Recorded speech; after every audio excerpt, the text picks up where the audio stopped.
Hello guys, again welcome back to my channel. இன்னைக்கு நாம slice application பத்தின கம்ப்ளீட்டான details அப்படிங்கறத தான் பார்க்க போறோம். இந்த ஸ்லைஸ் அப்ளிகேஷனை பொறுத்தவரையிலும் நீங்க இன்வெஸ்ட்மென்ட் அப்படிங்கறதும் ஸ்லைஸ் அப்ளிகேஷன் வழியா பண்ணிக்க முடியும். அதே சமயத்துல நீங்க கடன் அப்படிங்கறதுமே வாங்கிக்க முடியும். நாம இந்த மாதிரி எந்த ஒரு டீடைல்ஸ் பார்த்தாலுமே சரி, நீங்க அத பத்தின கம்ப்ளீட்டான டீடைல்ஸ் அப்படிங்கறத அவங்களுடைய அபிஷியல் சோர்சஸ்ல ஒரு டைம் கம்ப்ளீட்டா வெரிஃபை பண்ணிக்கங்க. அதே டைம் நீங்கள் இன்வெஸ்ட்மெண்ட் பண்ணுறீங்களோ இல்லை கடன் வாங்க போகிறீங்களோ எந்த விஷயம் பண்ணுறதா இருந்தாலுமே அவங்களுடைய டேர்ம்ஸ் அண்ட் கண்டிஷன்ஸ்லாம் கம்ப்ளீட்டாக ரீட் அவுட் பண்ணி பார்த்துக்கிட்டு அது உங்களுக்கு தனிப்பட்ட முறையில் ஓகே அப்படின்னா மட்டும் அந்த விஷயத்தை ட்ரை பண்ணுங்கள், அதர்வைஸ் அவாய்ட் பண்ணிடுங்க. இந்த வீடியோவை பொறுத்தவரைக்கும் ஜஸ்ட் ஒரு இன்ஃபர்மேஷனை நீங்கள் தெரிஞ்சுக்க போகிறீங்க, அவ்வளோதான். ஓகே கேஸ், அந்த விதத்தில் இந்த ஸ்லைஸ் அப்ளிகேஷனை பொறுத்தவரைக்கும் ஆரம்பத்தில் ஒரு ஃபின்டெக் கம்பெனியாக தான் இருந்தாங்க. அதாவது இவங்க வந்து மற்ற ஆர்பிஐ ரெஜிஸ்டர்டு NBFC கூடவோ இல்லை ஃபினான்ஸ் கூடவோ பார்ட்னர்ஷிப் பண்ணி நமக்கு பர்சனல் லோன் அப்படிங்கிறது கொடுத்துட்ருப்பாங்க. சேம் டைம் நம்ம இன்வெஸ்ட்மெண்ட் மாதிரி ஏதாவது பண்ணாலுமே அவங்க மற்ற RBI registered NBFC and finance bank கூட பார்ட்னர்ஷிப் பண்ணி நமக்கு அதனுடைய பெனிஃபிட்ஸ் அப்படிங்கிறத கொடுத்துட்டு இருந்தாங்க.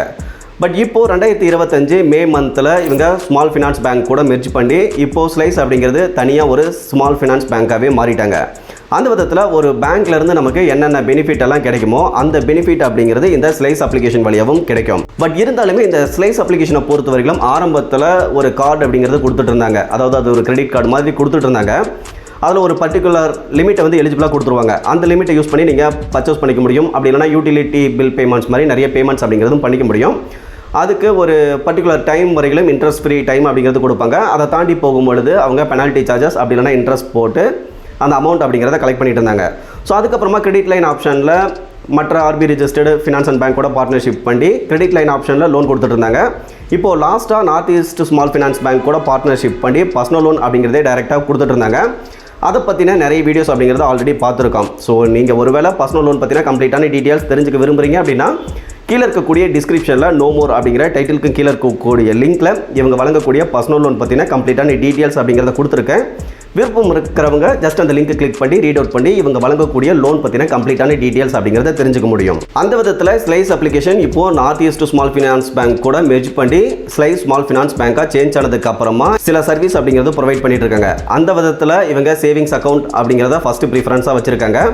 இதுக்கு அடுத்ததாக ஃபிக்ஸ்டு டெபாசிட்டில் நீங்கள் இன்வெஸ்ட்மெண்ட் பண்ணுறதா இருந்தாலும் பண்ணிக்க முடியும். அதுக்கு அடுத்ததாக பர்சனல் லோன் ப்ரொவைட் பண்ணுறாங்க. தென் UPI சர்வீஸ் எல்லாம் நீங்கள் யூஸ் பண்ணிக்க முடியும். ரீசார்ஜ் பண்ணுறது அந்த மாதிரியான யூட்டிலிட்டி பில் பேமெண்ட்ஸ் அப்படிங்கிறதுமே இந்த அப்ளிகேஷன் வழியாகவே பண்ணிக்க முடியும். இதை தவிர்த்து இந்த ஸ்லைஸ் அப்ளிகேஷனை பொறுத்தவரைக்கும் இன்னும் ஒரு சில ஃபினான்ஸ் அண்ட் பேங்கோட பார்ட்னர்ஷிப் பண்ணி கிரெடிட் கார்டு அப்படிங்கிறதுமே கொடுத்துட்ருக்காங்க. ஓகே கேஸ், அந்த விதத்தில் நீங்கள் இப்போது ஸ்லைஸ் அப்ளிகேஷன் வழியாக சேவிங்ஸ் அக்கௌண்ட் ஓப்பன் பண்ணுறீங்க அப்படின்னா அந்த அக்கௌண்ட்டை பொறுத்தவரைக்கும் நீங்கள் ஃப்ரீயாகவே ஓப்பன் பண்ணிக்க முடியும். இனிஷியலாக நீங்கள் எந்த ஒரு டெபாசிட் அப்படிங்கிறதுமே பண்ணணும் அப்படிங்கிற அவசியம் கிடையாது.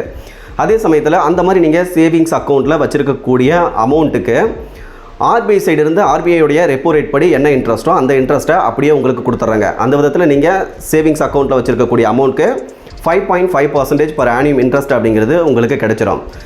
சேம் டைம் இந்த இன்ட்ரெஸ்ட் ரேட்டை பொறுத்த வரைக்கும் பெஸ்ட் அப்படின்னு கேட்டிங்க அப்படின்னா கண்டிப்பாக பெஸ்ட்டாக தான் இருக்கும். ஏன் அப்படின்னா நான் ஆல்ரெடி SBIயில் வந்து சேவிங்ஸ் அக்கௌண்ட் வச்சுருக்கேன். அந்த அக்கௌண்ட்டில் கிரெடிட் ஆகிற அந்த அமௌண்ட்க்கு அவங்க 2.5% அந்த ரேஞ்சுக்குள்ளே தான் நமக்கு இன்ட்ரெஸ்ட் அப்படிங்கிறது ரிட்டர்ன்ஸாக கொடுப்பாங்க. பட் இந்த ஸ்லைஸ் ஸ்மால் ஃபினான்ஸ் பேங்க்கில் வந்து 5.5% per annum இன்ட்ரெஸ்ட் கிடைக்கிறது வந்து கம்பேர் பண்ணி பார்க்கும்போது கொஞ்சம் பெஸ்ட்டாகவே இருக்கும். அந்த விதத்தில் இந்த மாதிரி உங்களுக்கு 5.5% per annum இன்ட்ரெஸ்ட் கிடைச்சாலுமே அதை டெய்லியுமே உங்களுடைய சேவிங்ஸ் அக்கௌண்ட்டில் கிரெடிட் பண்ணிடுறாங்க.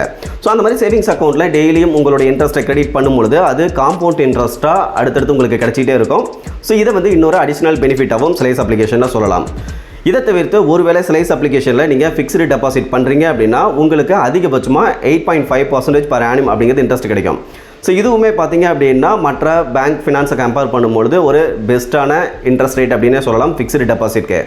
அந்த விதத்தில் நீங்கள் ஃபிக்ஸ்டு டெபாசிட்டில் இந்த ஸ்லைஸ் ஸ்மால் ஃபினான்ஸ் பேங்க் வழியாக அதிகபட்சமாக 5 lakhs வரையிலும் தாராளமாக இன்வெஸ்ட்மெண்ட் பண்ணிக்கலாம். ஏன் அப்படின்னா அதுக்காக அவங்க இன்சூரன்ஸ் அப்படிங்கிறதும் பண்ணியிருக்காங்க.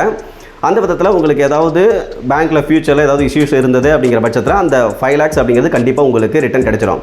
ஸோ அதை பொறுத்த வரைக்கும் RBIயே உங்களுக்கு ரிட்டர்ன் பண்ணிடுவாங்க, சப்சிடியாக உங்களுக்கு கொடுத்துருவாங்க.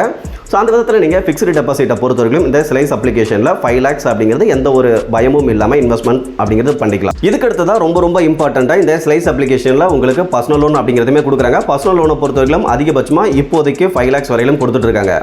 ஸோ இந்த லோன் அமௌண்ட்டை பொறுத்த வரைக்கும் உங்களுக்கு எலிஜிபிள் இருக்கும் பட்சத்தில் அப்ரூவல் அப்படிங்கிறது கொடுப்பாங்க. ஸோ அந்த மாதிரி அப்ரூவல் இருந்து நீங்கள் விட்ராவல் பண்ணுறீங்க அப்படின்னா 1 monthல் இந்த அமௌண்ட்டை ரிட்டர்ன் பண்ணும்பொழுது 1% ப்ராசஸிங் ஃபீஸ் மட்டும் அவங்க எடுத்துப்பாங்க. ரீமைனிங் அமௌண்ட்டை நீங்கள் ரீபேமெண்ட் பண்ணாலே போதுமானது. அதாவது வித்தின் 1 monthல் நீங்கள் ரீபேமெண்ட் பண்ணும்பொழுது 1% ப்ராசஸிங் ஃபீஸ் மட்டும் உங்களுக்கு வேஸ்ட் ஆகிற மாதிரி இருக்கும். ஸோ இதை பொறுத்த வரைக்கும் ஒரு பெஸ்ட்டான ஆப்ஷனாகவே நம்ம கன்சிடர் பண்ணலாம். இதுக்கு அடுத்ததாக பார்த்தீங்கன்னா ஒருவேளை இந்த லோன் அமௌண்ட்டை நீங்கள் மல்டிபிள் மந்த்ஸ் இஎம்ஐயாக கன்வெர்ட் பண்ணுறீங்க அப்படின்னா அப்போது 4% அப்படிங்கிறது ப்ராசஸிங் ஃபீஸ் வந்து லோன் அமௌண்ட்லேருந்து எடுப்பாங்க. இதை தவிர்த்து 18% ஜிஎஸ்டி அப்படிங்கிறதும் அடிஷனலாக இருக்கும். அதே சமயத்தில் நீங்கள் இஎம்ஐயாக கன்வெர்ட் பண்ணும்போது இன்ட்ரெஸ்ட் ரேட்டை பொறுத்தவரைக்கும் 22%லேருந்து 32% வரையிலும் பர் ஆனியம் அப்படிங்கிறது இன்ட்ரெஸ்ட் ரேட் இருக்கலாம் அப்படிங்கிறதையும் மென்ஷன் பண்ணியிருக்காங்க. இதை தவிர்த்து ரொம்ப இம்பார்ட்டண்ட்டாக இந்த லோன் அமௌண்ட்டை நீங்கள் விட்ராவல் பண்ணி யூஸ் பண்ணிட்டு இருக்கும்பொழுது இடையில ஏதாவது ஃபோர்க்ளோசர் பண்ண நினைக்கிறீங்க அப்படின்னா அப்போது அந்த டேட்டுக்கு உண்டான இன்ட்ரெஸ்ட்டை மட்டும் நீங்கள் சேர்த்து கட்டினாலே போதுமானது. ஃபோர்க்ளோசர் சார்ஜஸ் அப்படிங்கிறது எதுவுமே எக்ஸ்ட்ரா இவங்க கேட்கறதில்ல. இதுக்கு அடுத்ததாக பார்த்தீங்கன்னா ஒருவேளை நீங்கள் உங்களால் ஆன் டைமில் இஎம்ஐ அமௌண்ட்டை பேமெண்ட் பண்ண முடியல அப்படிங்கிற பட்சத்தில் அந்த இஎம்ஐ அமௌண்ட்டில் 30% அப்படிங்கிறது இவங்க பெனால்ட்டி அமௌண்ட்டாகவும் கால்குலேட் பண்ணுவாங்க. ஸோ அதை பொறுத்தவரைக்கும் 500 rupees அப்படிங்கிறது இருக்கும். அப்படி இல்லைனா இஎம்ஐ அமௌண்ட்டில் 30% அப்படிங்கிறது இவங்க பெனால்ட்டி அமௌண்ட்டாக கலெக்ட் பண்ணுறதாகவுமே மென்ஷன் பண்ணியிருக்காங்க. ஓகே கைஸ், இப்போது இவங்க வழங்கக்கூடிய இந்த பர்சனல் லோன் பற்றின கம்ப்ளீட்டான டீட்டெயில்ஸ் அப்படிங்கிறத நான் கீழே இருக்கக்கூடிய டிஸ்கிரிப்ஷனில் நோ மோர் அப்படிங்கிற டைட்டிலுக்கு கீழே இருக்கக்கூடிய லிங்க்கில் கொடுத்துருக்கேன். தேவைப்படுறவங்க ஜஸ்ட் கிளிக் பண்ணி அதில் இந்த அப்ளிகேஷனில் கிடைக்கக்கூடிய கம்ப்ளீட்டான பர்சனல் லோன் பற்றின டீட்டெயில்ஸை தெரிஞ்சுக்க முடியும். மற்றபடி இன்றைக்கி பார்த்த இந்த இன்ஃபர்மேஷன் அப்படிங்கிறது உங்களுக்கு யூஸ்ஃபுல்லாக இருந்ததுன்னா வீடியோவை லைக் பண்ணிவிட்டு சேனலையும் சப்ஸ்கிரைப் பண்ணிடுங்க. ஃபியூச்சரில் இந்த மாதிரி யூஸ்ஃபுல்லான நிறைய இன்ஃபர்மேஷன் அப்படிங்கிறது இனிமேல் கண்டினியூஸாக வந்துகிட்டே இருக்கும். Okay guys, thank you.